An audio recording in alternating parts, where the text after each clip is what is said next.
Hello, and welcome to the Evolution Sports Podcast. I'm your host, Drew Ferraro, here with my co-host, Dave Sanders. Here we're going to kind of pick up our conversation from our grab bag of topics that you guys have submitted over to us. If you didn't catch part one, I recommend you do it. That'll help you. We covered a lot of things considering the AAF, the XFL, and a bit some NFL. We're going to pick up, it's going to be a little bit of baseball, a little bit of basketball, a little bit of auto racing, sports rivalry, just some good stuff here. Dave, let's just kind of jump right in. Fox Sports had their Unrivaled Gordon versus Earnhardt out. Did you watch it? Yes, and it was incredible. I've watched it 2 or 3 times now, I think 2.5 times. So for those that don't know, we grew up watching NASCAR big time back in the day. 26 years ago, we did NASCAR hats for your birthday. That we did. That was good. That was a good time. I think I still have it, actually. Yeah. So for context, we were 5. It wasn't like we were 20. But yeah. So, I mean, it was incredible. It was an hour just specifically on the rivalry between Earnhardt and Gordon. What was your favorite part of it? For me, I think the favorite part was, they did some interview. You saw a lot of the home videos and the old school videos. I really love those things where you get a little bit of it. I think the Earnhardt story's been told a lot. I know CMT did their Dale, which I have the entire box set, which comes with 5 DVDs, has the 98 Daytona 500, has his last win in 2000 at Talladega. Like it's an incredible set. Yeah. But for me, really, I think it was the one that always stuck out for me, because I've watched it like 3 times, me and my wife watch it, was Dale Jr. talking about how his dad and Jeff Gordon would talk so much off track about, hey, how can we play this up? Yep. I never realized how much they were a part of the rivalry. We knew the 3 fans hated the 24 fans and vice versa, and they were different fan bases. Jeff came in as the almost GQ guy from California, where Dale was more Southern, typical NASCAR driver, if you want to say. So they definitely had different roles to play, but it was cool to see, to your point, how they worked on the marketing together. But it all started because they didn't, Dale didn't like Jeff coming in and, being the new guy who was winning some and taking some of the spotlight away either. Oh, yeah. I mean, it was blue collar, white collar. Yeah. Earnhardt's your typical, I've got my farm, I race, he was a high school dropout, if you don't know. So, and then, like you said, Jeff Gordon came in, Mr. GQ, clean cut, slick back hair once he got rid of the mullet and the mustache where he was trying to be Dale. I think it was funny to hear Jeff talk about, they came in with the gargoyles, had a mustache. I wanted to be Dale. And he wasn't. So I think it was a really great. They did a good job really keeping it to that rivalry and not getting bogged down, and then kind of leaving where what would have been. Right. Yeah. And for those that don't know, they ended it with Jeff at Dale's memorial back in his hometown, which was a really, really cool way to end it. I know Dale Jr. tweeted out, how emotional it was for him, but that was a really cool way to have Jeff talking to Dale about what could have been. Oh, yeah. And then this is one of those things that, and I know for me personally, a lot changed on February 18, 2001 when Dale died. My brother was an Earnhardt fan growing up. I was a Bill Elliott guy myself, just because I had to pick somebody else, and Bill drove a red car. Red was my color. So, that's where I'm at. But, and we'll probably discuss this more on a separate pod when we talk NASCAR on pod. So we'll get that out for everybody. But would have been. Yeah, it's a rivalry in sports. It seems kind of crazy to compare it to Yankees, Red Sox, Lakers, Celtics, Carolina, Duke, but it drove up the ratings for the sport, and it was just so instrumental to its success. And there's just nothing like it now in that sport or in other individual sports now, with Tiger not really being as much of a threat. It just takes you back to those days where that was a huge deal, not only where your guy finished, but then where the other guy finished as well. Exactly. And from a money-making standpoint, like you said, Earnhardt bought you a dealership, Gordon bought you a G6. So that's kind of where it went. We went from the dealership to the boardroom. Yeah. Well, there's not it's hard to find another rivalry in sports that just stopped. Wow, one guy was pretty much at his prime, and the other guy was trying to get back to the top. Right. You brought up Tiger. There was Tiger Phil, but Tiger whooped Phil's ass.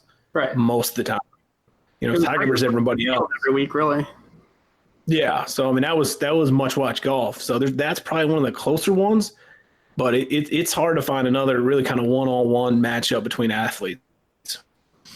Yeah, I definitely missed that. I mean, we're going to transition next to baseball, and it's more of a regional sport than anything. I know Red Sox Yankees is still big, and Dodgers Giants is big, but there's just not that pull for the sport.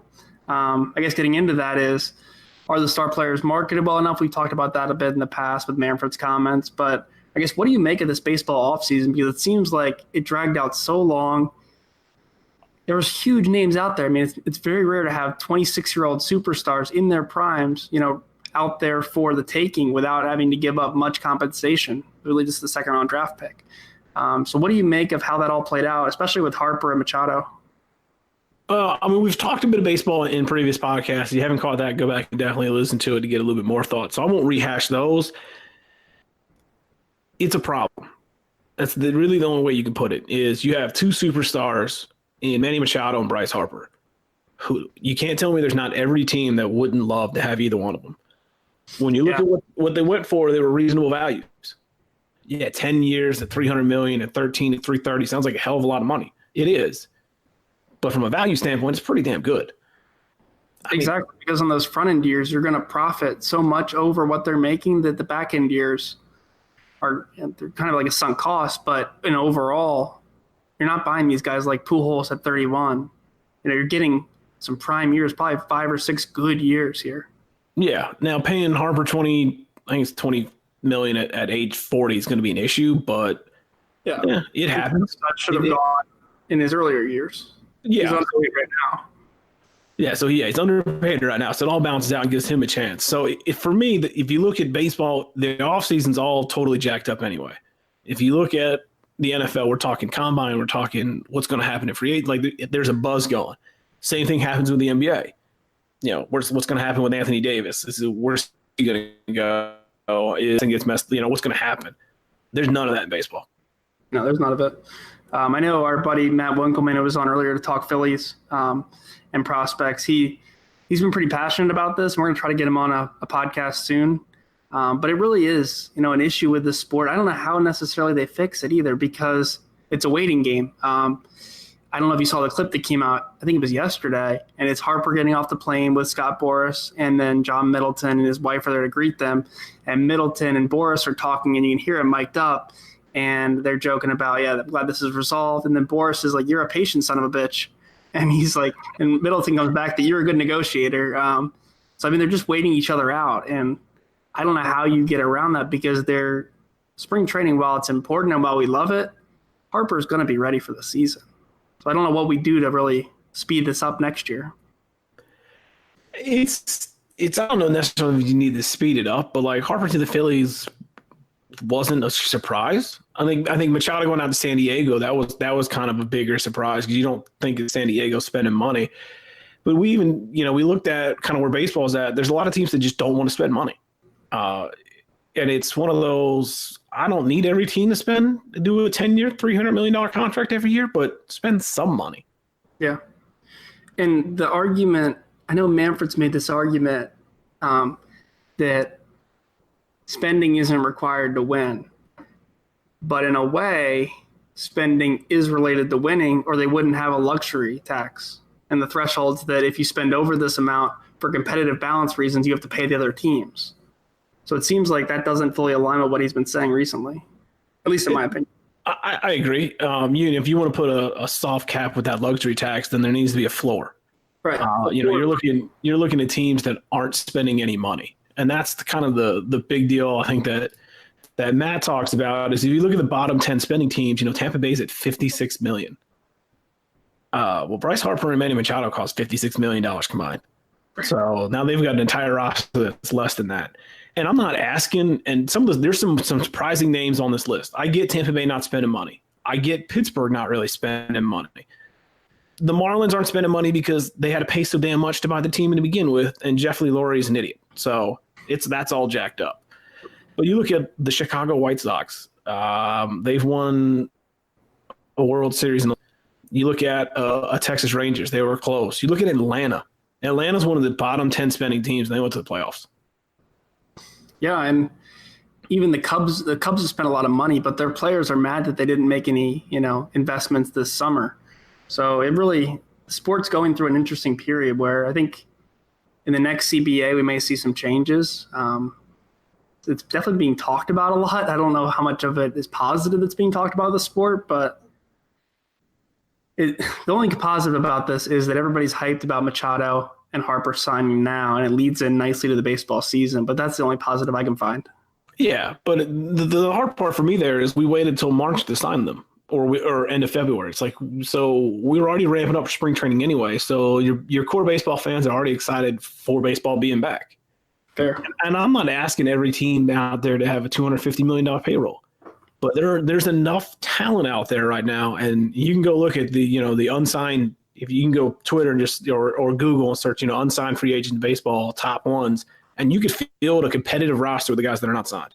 Right. It's not going to kill these teams to spend $20 million and make improvements and not be looking like you're tanking and just sucking in profits.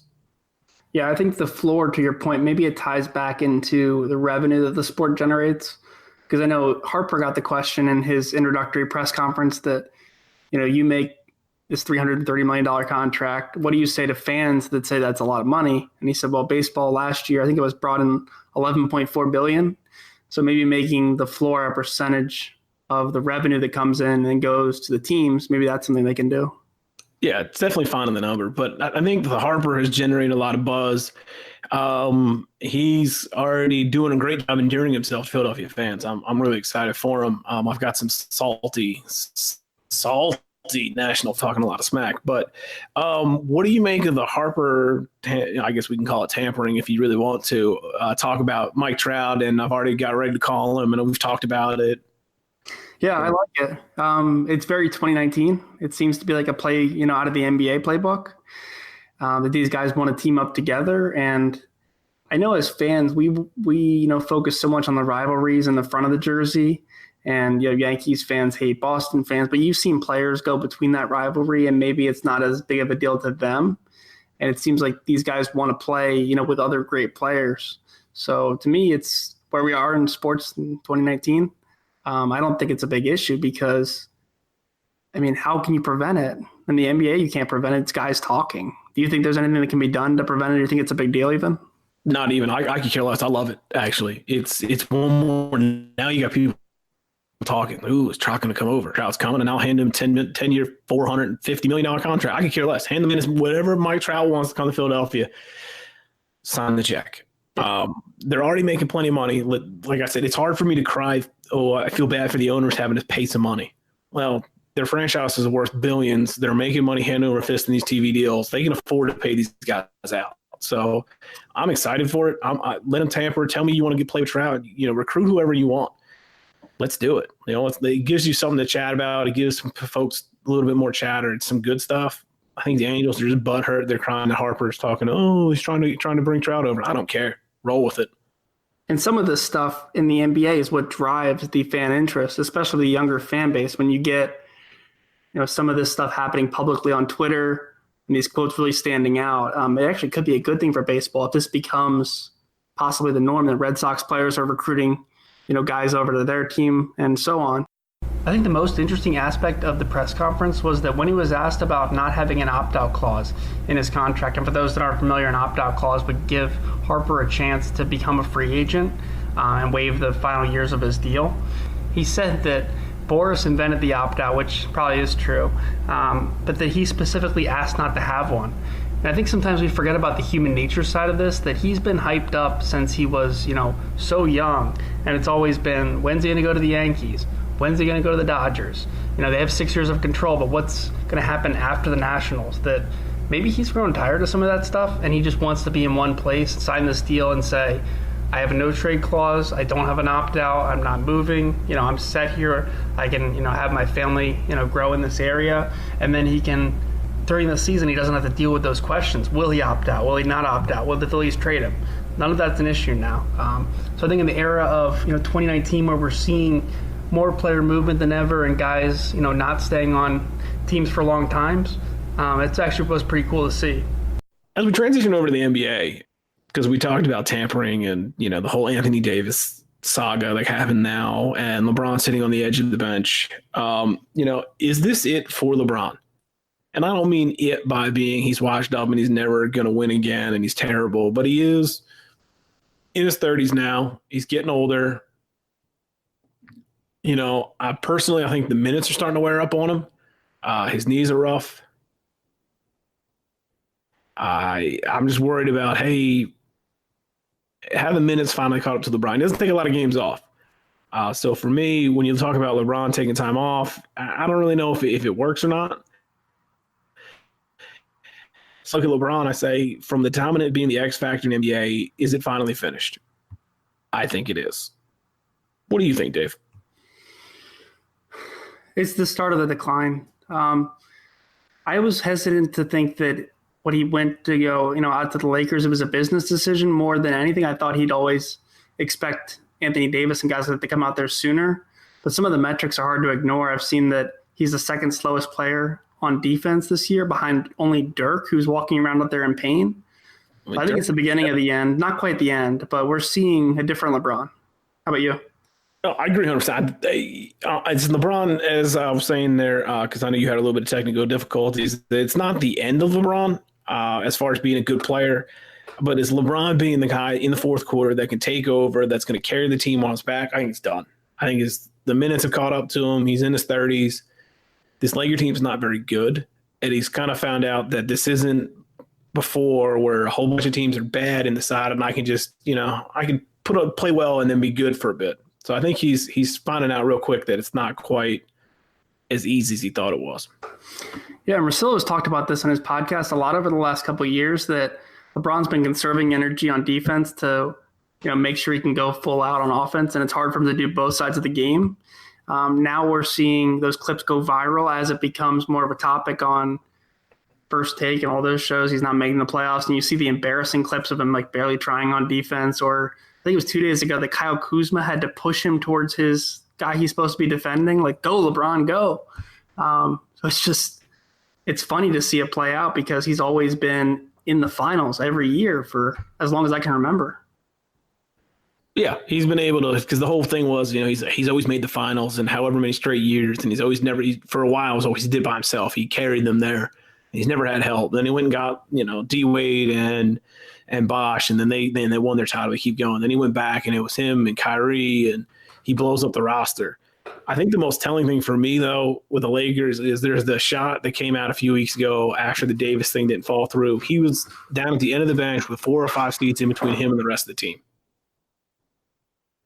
So I think that was kind of the big one for me, where it was LeBron by himself, and it was like, this isn't, as easy. Like I said earlier, it's not as easy as he thought, where it was just, no, LeBron's got this. He's going to take them to the playoffs. They'll make, third or fourth round. He'll bring in Anthony Davis next year. He's good to go.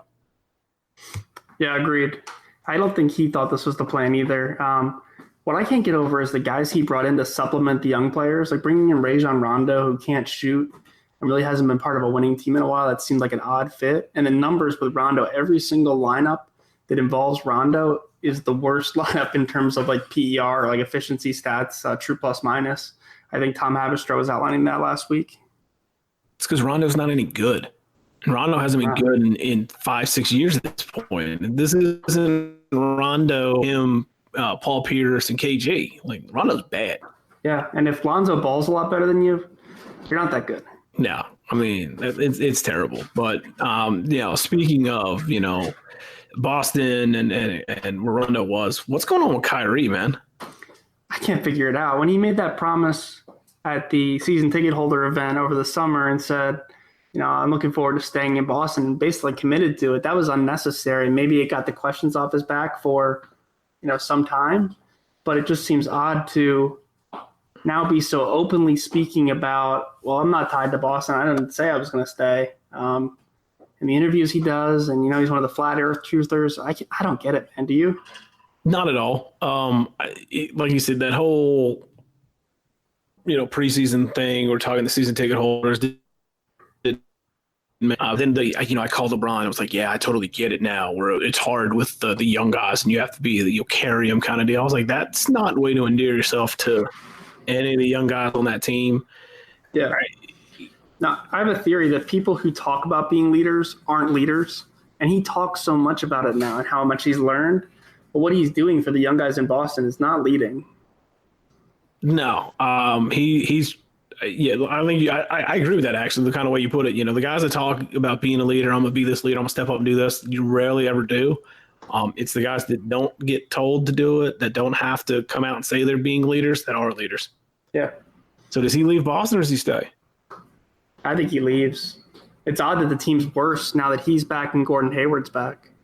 But even some of the guys who got hot last year, like Terry Rozier, he's not who he was in the playoffs last year. He's a good maybe sixth man, combo guard, but he's not what everybody thought. Maybe he's a future starter in this league and future, cornerstone of a team. The Boston, I just can't get past, they should be right there with Milwaukee, Philly, Toronto, right in contention, but they're not playing up to the standards that everybody thought they'd be at. Is it saying more about Brad Stevens then? Because, he was supposed to be, because Steve Kerr was the man, and then Luke Walton was supposed to do it, but I think Luke's finding out that life with LeBron is not all it's cracked up to be. But, Brad Stevens was supposed to be boy wonder, the genius. Look at what he did. He's out coaching everybody. It's a good question. Not enough people are asking that, really. I still side with Brad Stevens, and this is a lot of guys to manage, a lot of egos to manage, and it seems like they'd be just doing better with a smaller rotation. So I want to see next year they should rebound, but if not, then maybe you look at Stevens a bit with it.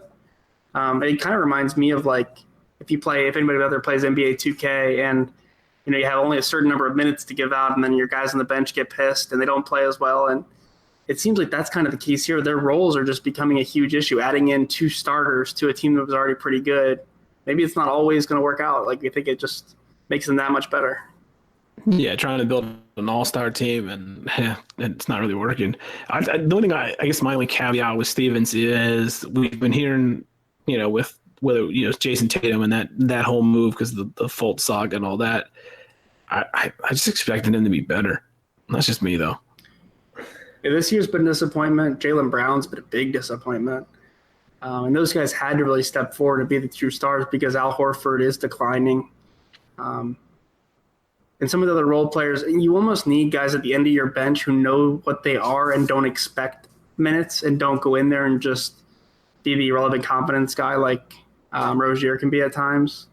Just knowing your role and kind of letting the stars be stars. I think Philly's working through that right now where you're putting together these four guys who have at different times in their careers been number one options, except for Ben, who's always kind of been deferring to Joel. But it's tough to fit guys around there. You really need catch and shoot guys. You need guys who don't demand dribbles, they don't demand the ball. And Stevens definitely has his work cut out for him the rest of the year. Yeah. How do you see the East ending up then? Since, we're got some question marks in Boston, Philadelphia's still figuring it out. Now they've kind of got the core four that they're able to work around, but the bench has been, yeah.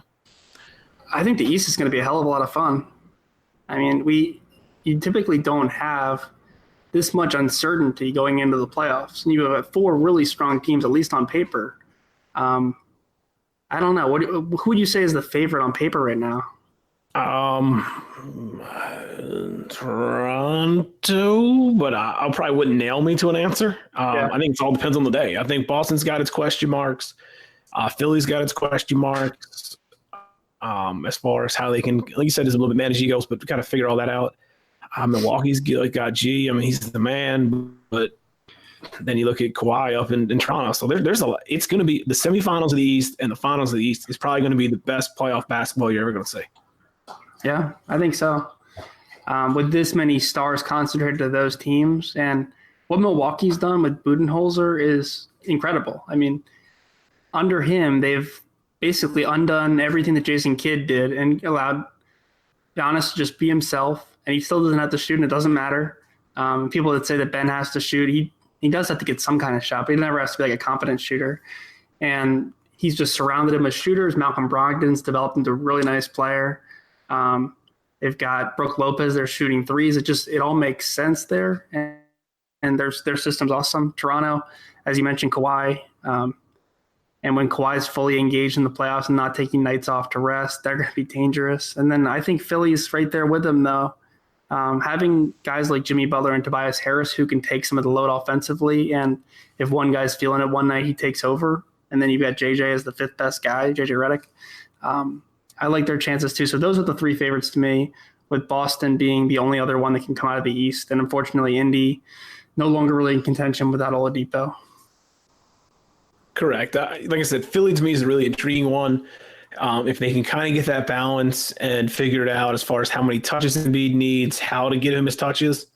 Because you got to figure there's no place at this point when you're playing Philadelphia that you can hide somebody. Right. You can't give Kyrie, half the floor off, or, we talked about LeBron being lazy on defense so he can suck it up for offense. You can't do that against the Sixers right now. Because where are you going to put him? You're going to put him on Jimmy Butler? Well, Jimmy's just going to own you. Yep. You're going to put him on, Embiid? Well, it's a mismatch unless they're a big man. You're going to put him on, Ben Simmons. Well, you might be able to slack off a little bit, but if Ben hits, one or two outside shots and all of a sudden you got to come back out and guard him, you can put him on JJ. Well, JJ's going to run circles around you. Right. You're going to spend more energy trying to chase JJ than you're going to do anything else. So it's, if they can put it together and get a couple confident guys off the bench to give some minutes to give their big four a rest, I think they can go far and be incredibly dangerous. Yeah. My biggest concern with Philly, I guess, is Redick on defense. Kind of got exposed a bit there in the Golden State game. But they're just going to figure out how to help and play team defense around him so he doesn't get isolated in one-on-one matchups that just he shouldn't have to guard, wing players that are 4 or 5 inches bigger than him. Yeah, I think it's just a matter of kind of working how you're going to work your switch defense so you can hide JJ on defense, basically is the way to put it. Because you should have guys that are competent enough to be able to handle it. So, yeah, exactly. I know we got great feedback from the Jimmy McCormick pod back when we talked Hinkie a couple months ago. We'll try to get him back on again for the playoffs. I know since he does NBA fantasy stuff for ESPN, he's pretty knowledgeable about all these teams in contention, especially even their rotations and getting down to some of the guys deeper on their bench. So that's probably hopefully in an upcoming episode. But want to thank everybody for downloading these 2 pods. We haven't done as many recently, but we're going to get back in the swing of things here. Drew, any closing thoughts? No, I just want to tell everybody, like, rate, subscribe, find us out on Twitter. The more comments you give us, the more feedback you give us, the better we get. The more we talk about things you like. We've got a lot of good things lined up here in the spring. Whether it be fantasy football, whether it be a little bit of NASCAR, we're going to have, start of the MLB season. We've got the NBA playoffs. We've got a lot of great things to talk about. The goal is to continue increasing our guests and having guests that you guys want to hear from and get a few of the big names. Like I said, like, rate, subscribe. Let us know how we're doing. You can find me on Twitter, Drew Ferraro 88. You can find the podcast at Evo Sports Pod. And where can they find you, Dave? D Sanders 877. And we want to thank you guys for listening again.